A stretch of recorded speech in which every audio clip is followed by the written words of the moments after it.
Welcome to another episode of Why Real Estate Finances and Money at the time. We start to head home, and before we'd gone to that game, I'd gotten an oil change, parked our cars, so we decided to drive all night because we couldn't wait to get home to tell our dad about our summer, okay? And we're driving across the I-80, and my car would not go faster than 55 miles per hour. And I'm in a 1991 Honda Civic. I remember the payment was $161 a month. And this is summer of 2000. Yeah, I'm still paying on a car 9 years later, right? And my brother's in his 1987, I think it was a Cutlass Supreme. We called it the Golden Retriever. And he's like, why can't you keep up? You know, because we had cell phones. We'd just gotten cell phones at that time. And I'm like, I don't know. My car won't go any faster. As I'm pulling into my parking spot at an apartment complex here in Provo, to stay with some friends, my car seizes.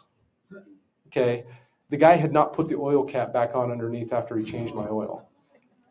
Now, to highlight my ignorance in finances, I just passed the billboard that had Ron McBride on it and Lavelle Edwards that said donate a kidney, donate a car. I'm like, I'll just donate my car and go buy a new one. No big deal, right? Didn't matter to me. Like, I thought I'd made so much money. Of course, that money runs out fast. You guys all know that. So I went and bought, everyone's dream car, a 1999 forest green Pontiac Grand Prix. And that was, that experience, the things that it taught me that I could be paid based on effort were such a foreign concept to me. Okay. And I realized looking around that if somebody else can do something, I can do something. Like there was no limiting belief anymore in my life when it came to that. And I believed it and I did it. And eventually I transitioned into a guy in my apartment complex asked me, hey, how'd you do selling living scriptures? And I go, I killed it. I did so awesome. Like 2 months later, I find out that he had made $55,000 selling alarms. Much more humble than me. Okay. And my first instant thought was, well, there's no way he worked harder than I did. There must be more money in that, right? You must be paid more for your effort. And I said, and I approached him and I go, a few months later, I'm like, you really did this? He's like, yeah. And he was in the same area I was around Sacramento and Santa Rosa, California. He had moved partway through the summer as well. And I'm like, you got to be kidding me. And I find out that he started at 1 o'clock every day and knocked till about 9 o'clock.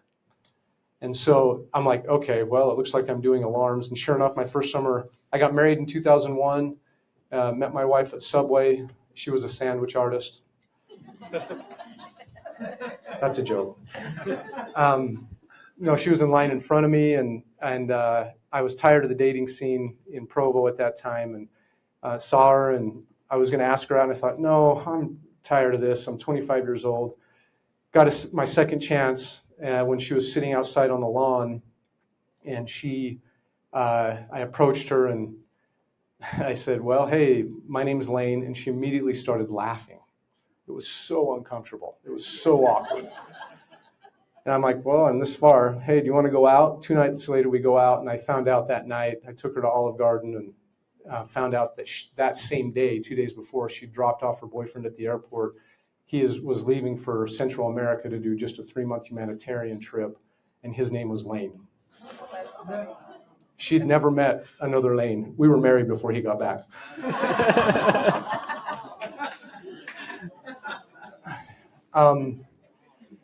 It happened so fast. Another guy that she had dated previously called her on her way to the temple to ask her, hey, what are you doing? She had to explain to him. But anyways, so we get the next summer. I get married that summer. And I sold satellite dish around here door to door. When you're first married, you're so distracted with what you got going on there that you don't. It's hard to focus on much else.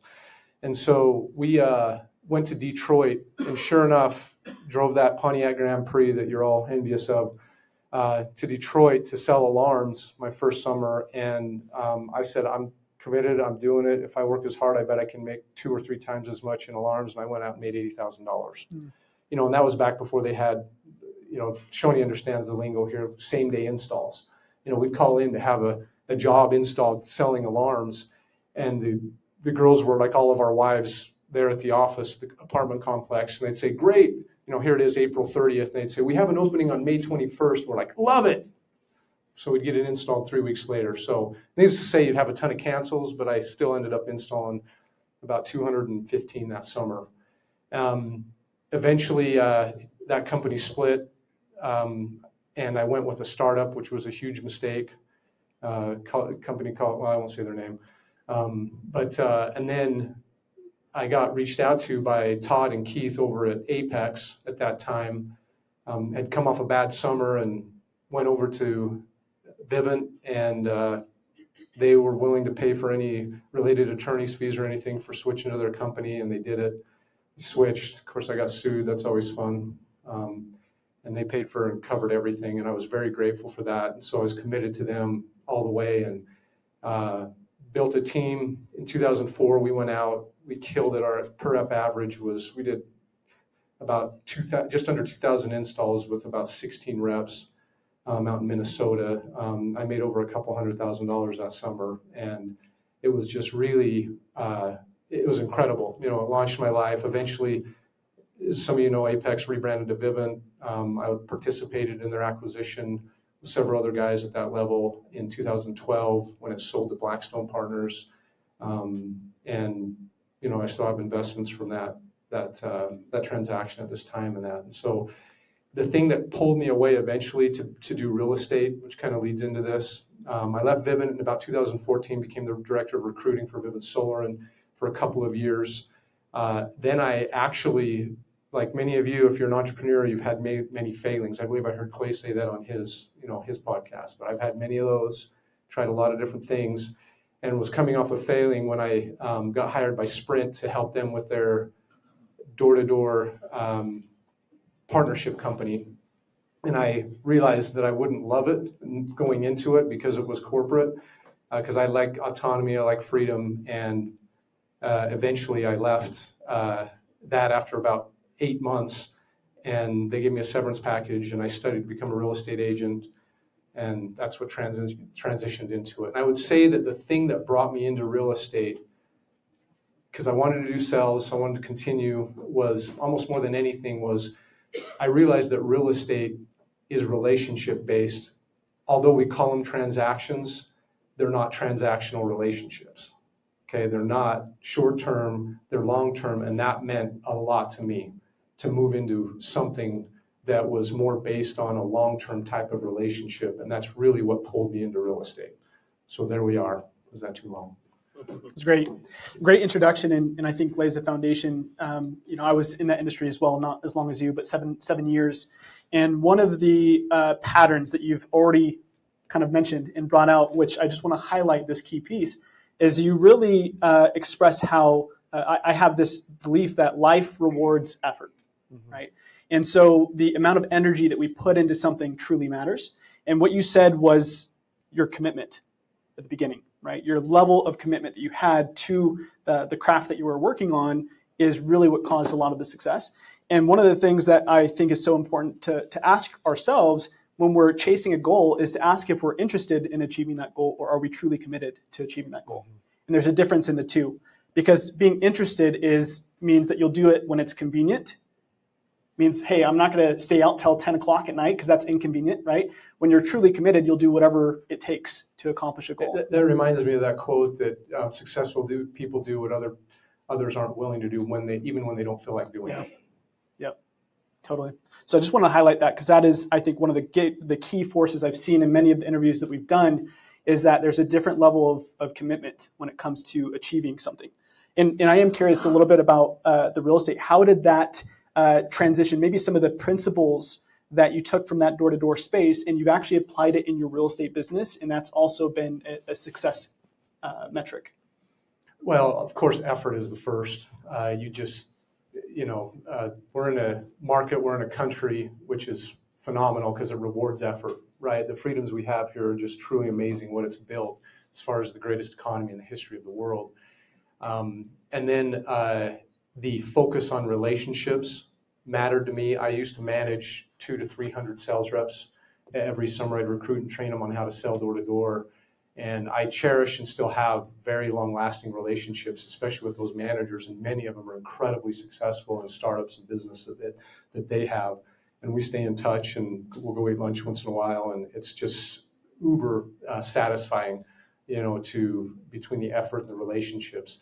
I will say that as I was transitioning, one of the reasons also, to back up a little bit, that I came into real estate was because after leaving a startup thing I'd done previously that failed, I wanted to go into something that was proven and long lasting and would keep going. So real estate called my attention that way. And I started thinking about it more, and something that's really important to me, and this will kind of segue into some other things I do involved with the community in that, was I wanted to be able to it mattered to me to be able to make a difference in my work, and the hand in glove effect of real estate with being a force for good in your community cannot be overstated.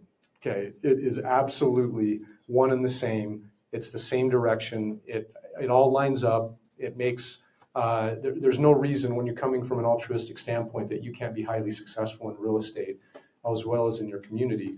As a matter of fact, the founding fathers, there's a guy, an 18th century philosopher named John Locke. He wrote the two treaties of government that many of our founding fathers adhered to, and he was highly esteemed by Thomas Jefferson, by George Washington, by Benjamin Franklin. And he's the one that coined the phrase life, liberty, and the pursuit of. I like those that inserted the correct one was not happiness. That was changed later, by Thomas Jefferson. It's life, liberty, and the pursuit of property, okay? Because property is something that just the private individual did not have that right, okay, to own and have property. In almost every other civilization previously, it belonged to the monarchs, okay? It belonged to the dictators. It belonged to those that were in their own minds, high of stature, right, and high birth. Whereas our country, the differentiator, it's property. Later, Thomas Jefferson changed it to happiness because he didn't want the connotation to be related to owning slaves, right, as far as property. So that was, those things right there, mattered to me. And I had started working with Follow the Flag before that. And I can, if you want, I can give you that backstory a little bit, how I got involved there. But before I became and started studying to be a real estate agent, that was something that was preeminent in my mind was, holy cow, this country is incredible. And part of the reason I became a real estate agent was for that reason. And that is a great reason to become a real estate agent. Love it. Yeah, absolutely. And it is the key focus, which is relationship based. Like that's the game that we're in. We're in the business of people and relationships. And, before we get into the, some of the organizations that you work with, I'm curious about every entrepreneur runs into roadblocks or challenges along the way of building a business. And so maybe walk us through some of the challenges that you ran into, the last 5 to 7 years as you've been building your business. Just some of those roadblocks that you feel like you've faced, but you've been able to overcome. So the first thing that comes to mind is when we all become an agent, wow, there's a lot of uncertainty, right? And many of you are new here, but there's a whole lot of, okay, I've changed careers.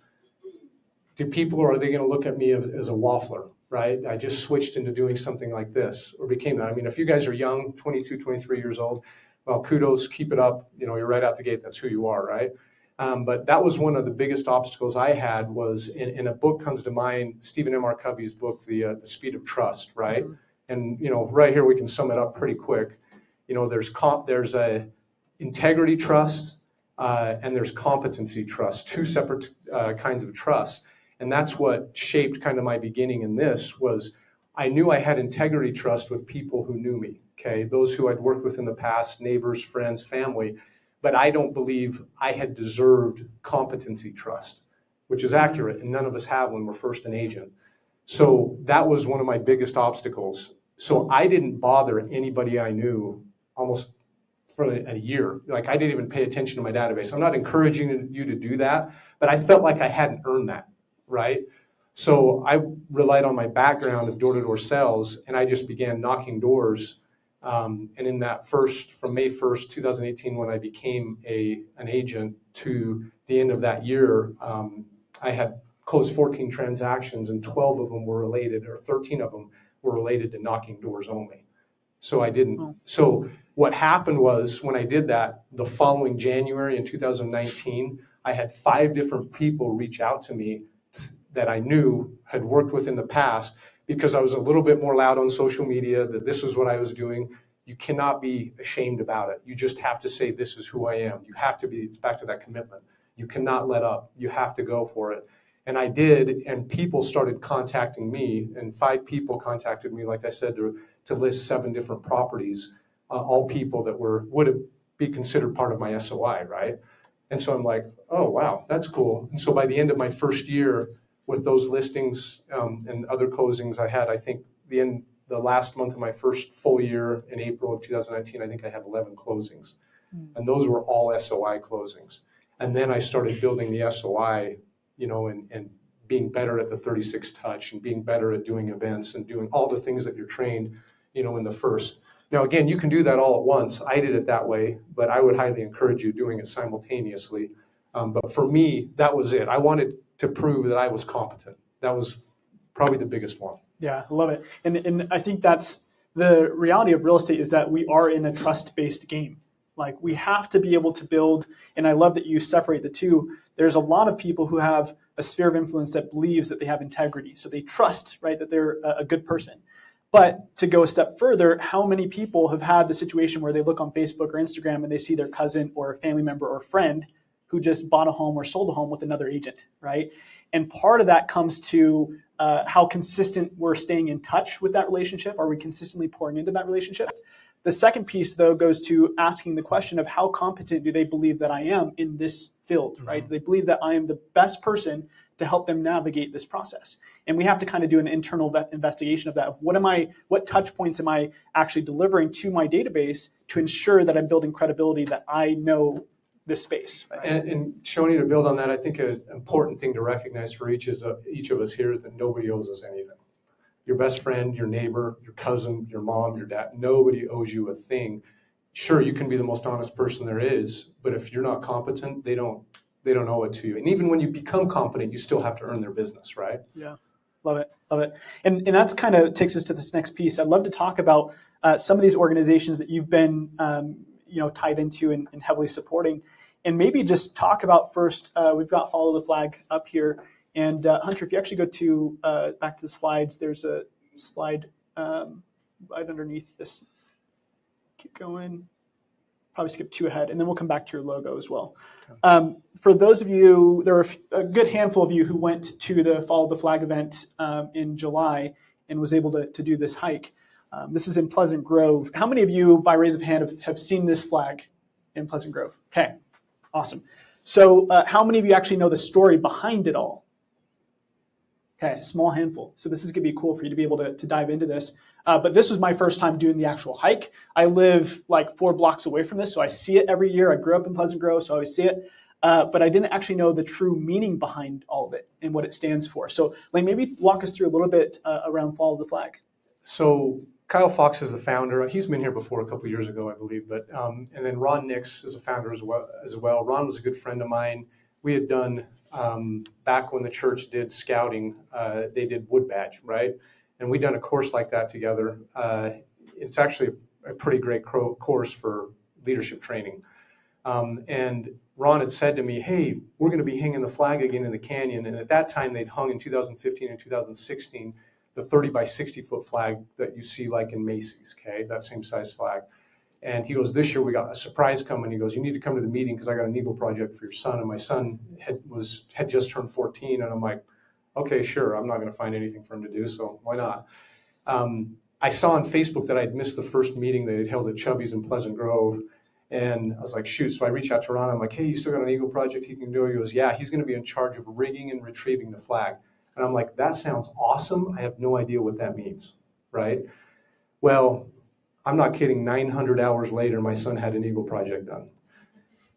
But it was the first giant flag, giant being that it's a 1/4 acre, it's 11,700 square feet. It was the first time we'd hung the large flag, and it was so much work to get that thing Eventually, if you go to ftf.org, you'll see a video that shows how we used to heave-ho the line across the canyon to be able to, you'd have 3,000 poles and everybody's hands would be blistered. Eventually, Utah County Search and Rescue got involved and looked at us like we were crazy, like couldn't believe no one had died, and also how incompetent we were because of our rigging abilities. But it captured my son's imagination and his attention so much at the age of 14. He felt so proud. He felt like he had been involved in something so important that it actually pulled in our whole family. And now, we make the trips to help him rig and retrieve the flag in Snow Canyon and in Twin Falls. And, they called North Ogden when Mayor Brent Taylor passed away. They called us to have us come put it up there. And so the mission of Follow the Flag is to honor, heal, and inspire. And I just do what I can for the organization. And it's not like there's like this high-minded level or board or anything, right? It's just the grunt work's the grunt work. When people call, we get our kids together, somebody says, hey, my husband just committed suicide. It's terrible, but he's a veteran. Could you guys honor him? And we'll bring our flags over to wherever they're holding and put them in the ground. And, and it obviously it brings a sense of community to everyone as far as togetherness and unity, but for our family as well, it's just been super powerful to bring us back to, the blessings that we have for living where we live. Love it. And why I'm having you speak about some of these organizations that you work with, you've, over the last 5 years, so just from 2020, you've closed 225 transactions, a little over $106 million in sales volume. And I've been a student of successful people. Yeah, give them a hand for that. That's phenomenal. There's sometimes a lot of teams that don't do that over that time period. So a huge achievement. And I've been a student of successful people, Ed Milet, Tony Robbins, Gary Keller. And what I found is they all live by the same principle that's taught by Zig Ziglar. And it says that you can have everything in life that you want if you will just help enough other people get what they want. And I've noticed that you've been heavily involved with BNI. You've been heavily involved with different organizations to be able to give back. And it's not actually real estate focused. But the funny, thought process that I have is I believe that you probably get a lot of selling real estate is a byproduct of how well you serve and show up for other people. Hunter's actually going to pull up the Follow the Flag website, and we have a little video to roll with this to give a little bit more in-depth insight into Follow the Flag. It's a great big flag and it's beautiful. But I just can't wait to see it flutter in the breeze the first time. They just want everybody to remember what the flag means, what it should mean. They're really great people. They're doing things for this random kid whose father got killed fighting for his country. It's bringing community together and there's a buzz about it. Basically, that felt like the state of Utah was driving up the driveway with us. It's amazing to me that so many people would come together to do this. It really has taken on a life of its own. We literally now, at this point, we're trying to hold the reins on this. The community involvement, all the youth that are involved. 407 years ago. People are just getting around it and it's becoming more and more of a huge patriotic symbol. A special environment to be in. Some people have called it hallowed. It's what's behind the flag and what the meaning is in those colors and in those stars.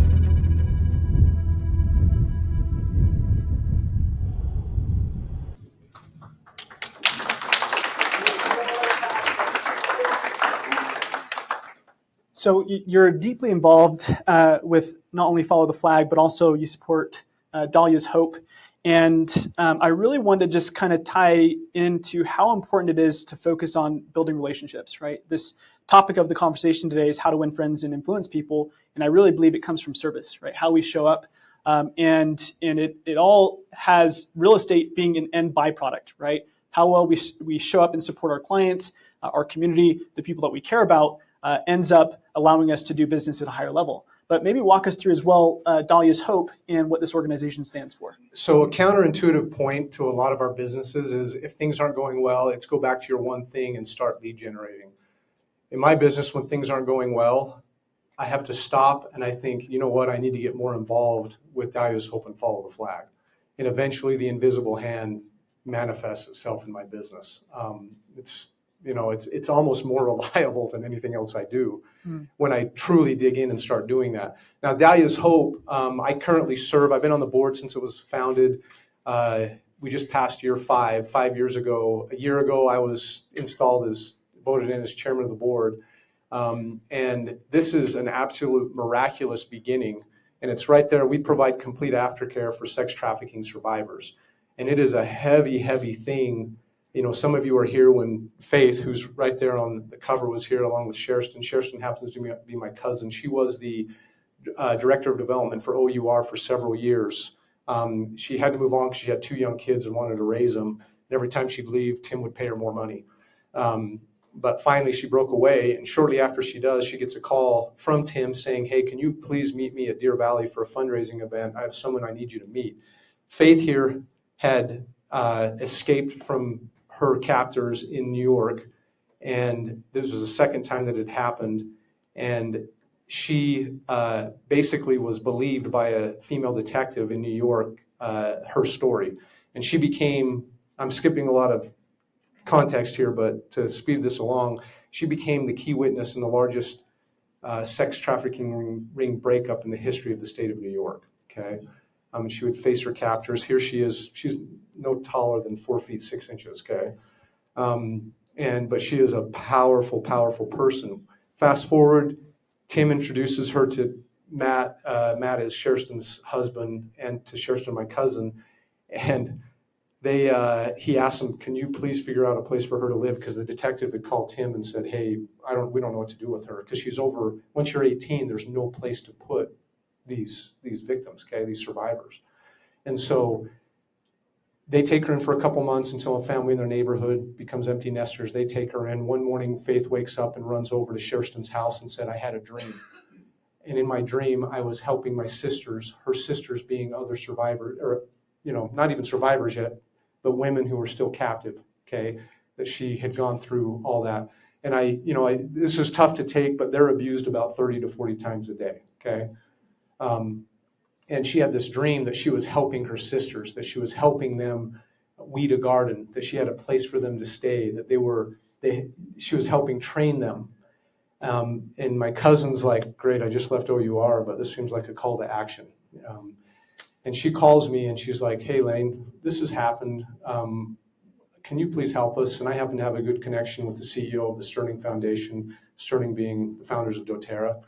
And he was a neighbor and a good friend of mine. And they, after vetting us for months, 8 months, they gave us our first $130,000 to really get things going. So now we have in Highland, we have a farm. Some of you have been there. We should do another service day there if any of you want to go do that. Would any of you want to go do that, work on that farm? It always needs upkeeping and that, but we'd love to have your help any way we can get it. If any of your teams want to go do that, or you want to go do that, and invite your clients, you're welcome to, go work at it. There's always something to do. We have a cuddle cow. That is a real thing. The cow actually comes up and will cuddle you. And walk us through the purpose of that farm? What was that? So the farm, the working with animals and working with the earth are actually incredibly therapeutic and key for helping people recover from trauma experiences. Okay, and we have a house there as well, a transition house they can live in, and the animals, they regain that empathy which was not shown to them for many years, and they're able to essentially become less numb, because you grow numb, as you can imagine. I can't imagine it when that's happening to you. And so that has, we're able to get rezoned, so we're able to put in an equine therapy arena that we'll have there on that property. And our operating budget's about $1.2 million. We can do a lot more, even if we bump that up to 1.5. We have our annual gala each year this year it's on October 24th in downtown Salt Lake. If any of you want to come and purchase a table and be there, we'd love it. But it's the effect community-wise, it's been incredibly positive. It's neat to be able to meet with city planners and different people. and they love what we're doing. We live in an incredibly charitable area of the world, and we're fortunate, to be able to see what's growing. Pleasant Grove a year ago declared July 19th on our 4th anniversary, Dahlia's Hope Day. So Well, that's awesome. Hunter, we're going to tee up another video from Dahlia's Hope. And I really, after we watch the video, Layne, if you'll just kind of share, I feel like there's, and we have it on this wall over here, there's the 6 personal perspectives at Keller Williams. And number 3 is moving from E to P. So a lot of entrepreneurs try to build a business based off of grit, right? I'm going to just put in the most hours. But there's a transitional phase where you have to realize that everybody has a limit, which is actually their hours, right? We have to get far more purposeful with how we build our business, whether that's through tools, systems, people, or in this case, even leveraging, how we're supporting the community, right? And saying, I'm going to build trust through service and through impact. So maybe just share how your business has shifted more to from entrepreneur to purposeful, right? You were door knocking from the beginning, and now you're far more purposeful with how you're building relationships. BNI, obviously these charitable groups as well, that really go a lot further than your initial phase. So rather than play that video, because I know we're low on time, let's not play that. But to answer your question, I think that part of my experience in door-to-door was so transactional, and it bled from the doors all the way up through the entire organization. And it doesn't, a lot of times for me, the relationships weren't authentic and as real as they could be. So it drove me really far the other way, to want to be more relationship focused. And so now, and I'm not saying it's all shallow and it's not great in door-to-door, because there's a lot of, there's so much to learn from that business that is absolutely applicable and very good. But for me, it drove me clear over here to where all that mattered to me was the relationship part of it. Like, I wanted to be around people who wanted to be around me and me, them, who had similar ideals and similar ways of viewing the world and making a difference. And so, like, when I got involved with BNI, matter of fact, I think it was Becca Summers that posted this is 5.5 years ago or so in the KW agent chat or the page on Facebook, hey, there's an opening in the X Factor chapter of BNI at Thanksgiving Point. I had no idea what any of those words meant. The following Monday, Steve McMurtry, I think, who's here, says, hey, you ought to apply for that chapter. I'm applying for it. We ought to go for it. And I'm like, dude, you're speaking a foreign language to me. And I went online and looked up what it was. And BNI means Business Networking International, but the whole mantra of BNI is givers gain.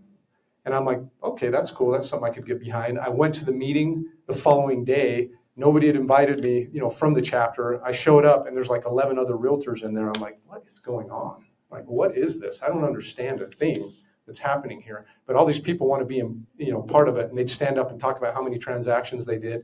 And I thought there's no way I would get the seat because I was still, a year into the business. That I learned later that day they were going to pick somebody that they had interviewed, but they decided to extend it about 3 more weeks. And I started bringing, before I was a member of the chapter, I started giving people referrals. I started bringing visitors. I started bringing value, before I was even part of it. And fortunately, they picked me. And my first year, I think I received 1 referral while I was in it, but in my first 8 months. And I'd given $140,000 worth of business that people went into other people's pockets in the chapter from their businesses. By the end of my first year, I'd given over $250,000.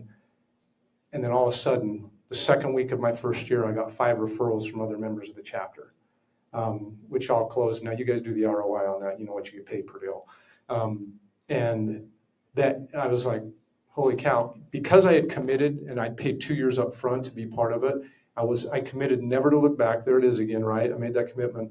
And I was like, I'm going to go do what all this requires. I was always at the top of the board on referrals, on money, closed business given to other people, CEUs, you name it. I was at the top, most one-to-ones, whatever the metrics they use in BNI. And I learned that, of course, givers gain. It came back to me. And my goal in there is to, and it still is to this day, to always give twice as much as I've given. And I've given about $2.5 million in business to other businesses. And I'm almost right at half that earned over that same period of time. Wow.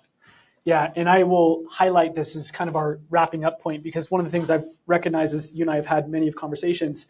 about how you're growing your business and some of the goals that you have.